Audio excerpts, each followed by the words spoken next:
I'm not sure how much data this phone holds, so this is a take one. Okay, so I just want to make a quick point about impeachment. So people are saying, what's the point? There's no point to it.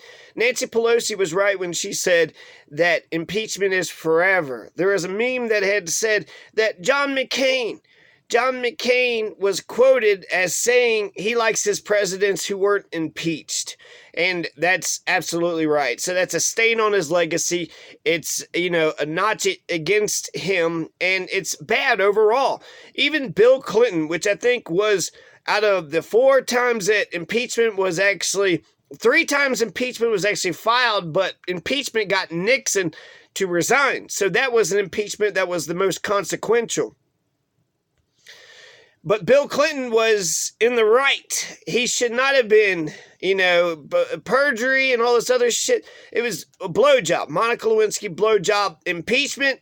So you get impeached over a blowjob, then why haven't we impeached every other president after? If that's how low of a bar we're going to set, and if you want to go with perjury, well, we got lied into the Iraq War, so you could lie to the American people over and over again, but, lie one time about getting a blowjob in the Oval Office, and that's no. So at the time, Bill Clinton's numbers went up, and so if the Democrats of today would have gone after Donald for Russia, then they would have been on some bullshit, but they went after him for Ukraine.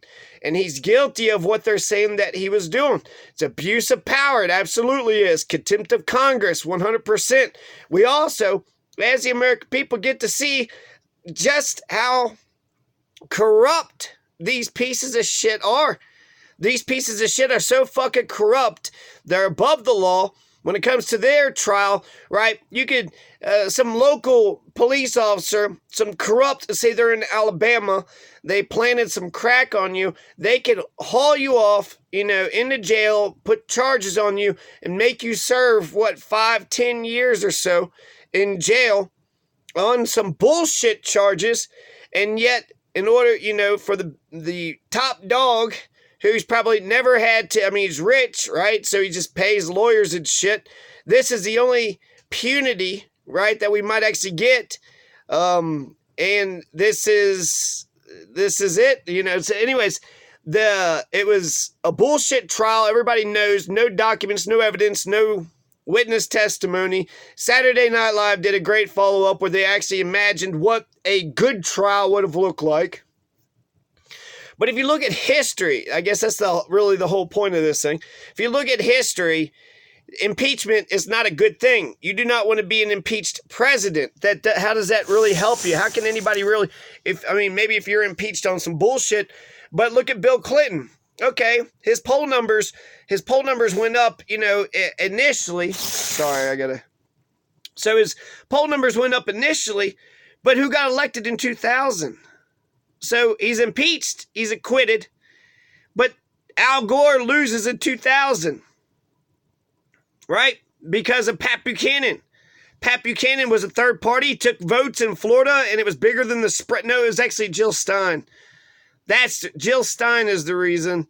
So Bill Clinton, right, he's impeached, his numbers went up at the time, 98, then 99, then 2000, now the Republicans are in the White House. So the Supreme Court stole it, right? But Al Gore quit too quickly. He also wasn't progressive, so he wasn't exciting to, win new voters over. So impeachment was bad politically in 98 against Bill Clinton. It was bad for Andrew Johnson. It was terrible for Andrew Johnson. So Andrew Johnson, he fires the Secretary of State, Edwin Stanton. Congress says that Andrew broke the 10-year of Office Act. It's kind of some dumb bullshit, because Congress passes this, kind of unconstitutional law, and then they said that they broke this unconstitutional law. But, Al Capone was convicted for tax evasion, so they got him for something. February 24th, 1868, the House votes to impeach Andrew Johnson, 128 to 47 on 11 articles of impeachment. And then guess what? For Andrew Johnson, his own party wouldn't even renominate him again. The 1868 Democratic Convention didn't even vote for Andrew Johnson. The first ballot had Johnson at second place, behind George H. Pendleton. But by the time there's many ballots, the final ballot eventually had the Democrats nominating Horatio Seymour for president. And Andrew Johnson only got 4 votes, all from his home state of Tennessee. So the election of 1868 between Ulysses S. Grant and Democrat Horatio Seymour had the Republican U.S. Grant winning. The Democrat Party, so Andrew Johnson's party lost, just like Bill Clinton, and U.S. Grant wins. So, he didn't even get nominated by his own party. Ulysses S. Grant is going to beat Horatio Seymour.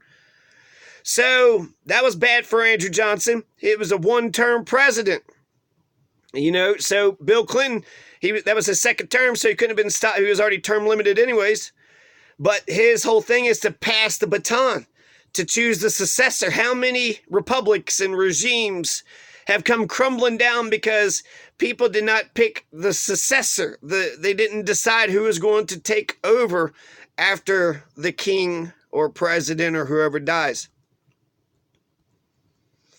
So 3 people's been impeached, including Donald. It's not good. I feel like impeachment and Bernie Sanders is the 1-2 punch. Impeachments to, give them all dazed and confused, and then, just do a ollie uppercut.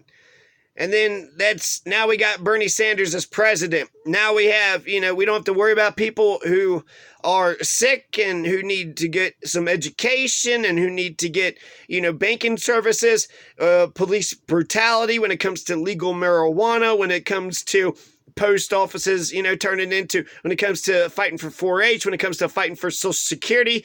Universal health care is guaranteed 100% with Bernie. So, why wouldn't you vote for Bernie? Because he's socialist? A lot of old people want to tell me that he's too old. Look at how fucking old are you? If he's too old to be president, maybe you're too old to vote. But a socialist, what socialist just means that the working class people controls the means of production. So that's a good thing for the working class people. Bernie Sanders is the anti-Trump. Instead of just giving rhetoric to the working class people, Bernie Sanders will actually make working class people's lives better. He would absolutely make working class people's lives better. Without a doubt. He's also in favor of unions. Glass-Steagall. A whole bunch of stuff. So the last thing, okay, so Bill Clinton's impeached, bad for the Democrats because George W. Bush gets elected. Then, Andrew Johnson gets impeached, bad for the Democrats because Ulysses S. Grant gets elected. So it was bad for them politically. It was bad for their political parties. Richard Nixon, before the impeachment charges were filed, resigns. He quits. So technically, Nixon never got impeached. Impeachment was a mere... impeachment's not really a conviction. It's just an indictment, not a conviction. Gerald Ford is going to take over Nixon's seat for 2 years.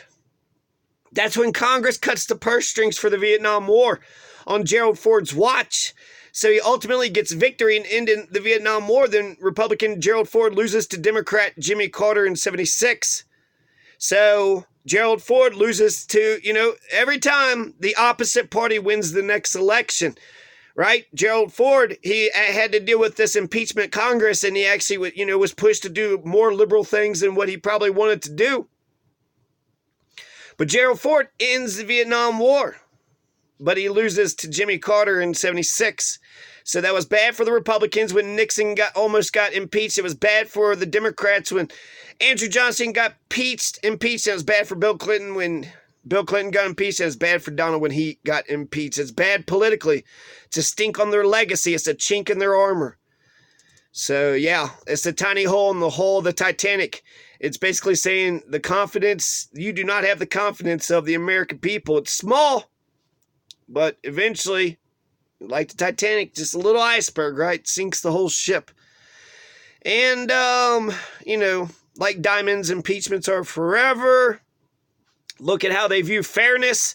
So these rich, powerful people don't think that they shouldn't be held up to the same standards as regular folks.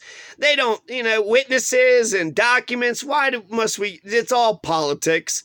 It's all politics. That's how, they don't believe in fairness. They don't believe in the judicial branch. This is how they do their fucking lives. There's 2 different Americas. the privileged and, the rest of us. So, yeah, John Bolton had the smoking gun, but he's not going to testify? Okay. Rich get richer. They're never held to account. But impeachment can knock the entire house of cards down. A lot of the criticisms are, kind of right, but I think people are just making a point. Ultimately, when it came down to the decision to hold the fascist in chief accountable for the murders, for the, millions of things, for the deterioration of our entire culture, for putting our species on the line, for putting all of humanity, the future of all of humanity on the line. Let's just impeach him for that. So when it came for you to make a moral decision, the people who choose neutrality during times of injustice have chosen the sides of the oppressor. Desmond Tutu. Anyways, impeachment's a good thing for progressives because it puts a chink in the armor. It's the 1-2 punch, dazed and confused, and now we get Bernie Sanders with his Muhammad Ali uppercut, and now we got socialism in America. So we're making history, a Jewish president, socialism, and who's he going to pick for VP? So this is exciting times we're living in. I am very optimistic these days. So thank you, Bernie Sanders. And thank you, Democrats, for, finally impeaching him. Anyways, peace.